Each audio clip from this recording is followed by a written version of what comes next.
नमस्कार सगळ्यांना. आज आपण अशा सकाळच्या सवयीबद्दल बोलणार आहोत, जे आपल्या नर्वस सिस्टमला म्हणजेच मज्जासंस्थेला आरोग्यदायी आणि आनंदी ठेवायला खूप उपयोगी ठरतात. First, hydration. पाणी प्या.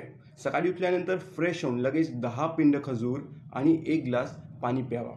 रात्रभर आपलं शरीर उपवासाच्या अवस्थेत असतं, त्यामुळे सकाळी त्याला पाण्याची गरज असते.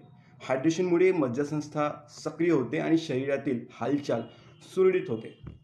सेकंड, थोडं हालचालीचं महत्त्व. स्ट्रेचिंग करा. जास्त काही नको, जरा हळूवार स्ट्रेचिंग किंवा गच्चीवर फिरणंही पुरेसं आहे. यामुळे रक्ताभिसरण वाढतं आणि मेंदूमध्ये हॅपी हार्मोन्स म्हणजे एंडोर्फिन्स स्रवण होतं. निसर्गात थोडा वेळ घालवणं मानसिक आरोग्यासाठी वरदान आहे. Third, mindfulness. शांतता आणि श्वासोच्छ्वासावर लक्ष. शांत बसून स्वतःच्या श्वासावर लक्ष केंद्रित करा. 4 वेळा श्वास घ्या, रोखा आणि 4 वेळा सोडायचा आहे. ही साधी श्वसन पद्धत मानसिक तणाव दूर करते. त्यातच भ्रामरी प्राणायाम ही एक खूपच प्रभावी टेक्निक आहे. मेंदूला शांतता मिळते आणि मज्जासंस्था रिफ्रेश होते. फोर्थ, कृतज्ञतेचा भाव. आभार मानण्याची सवय. दररोज सकाळी किमान 3 गोष्टी लिहा ज्याबद्दल तुम्हाला कृतज्ञता वाटते. हा छोटासा बदल तुमच्या दृष्टिकोनात मोठा फरक घडवतो. हृदय आनंदी, मेंदू आरोग्यदायी. 5वा, हेल्दी ब्रेकफास्ट.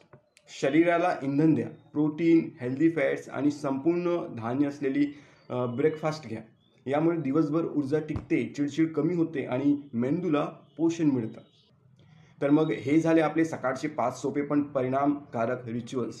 पाणी पिणं, हलकं फुलकं व्यायाम, शांत ध्यान व प्राणायाम, कृतज्ञतेची नोंद आणि हेल्दी ब्रेकफास्ट. हे आपल्या दिवसाची सुंदर आणि संतुलित सुरुवात करण्यासाठी मदत करतात. स्वतःसाठी वेळ द्या आणि अनुभवा सकारात्मक बदल.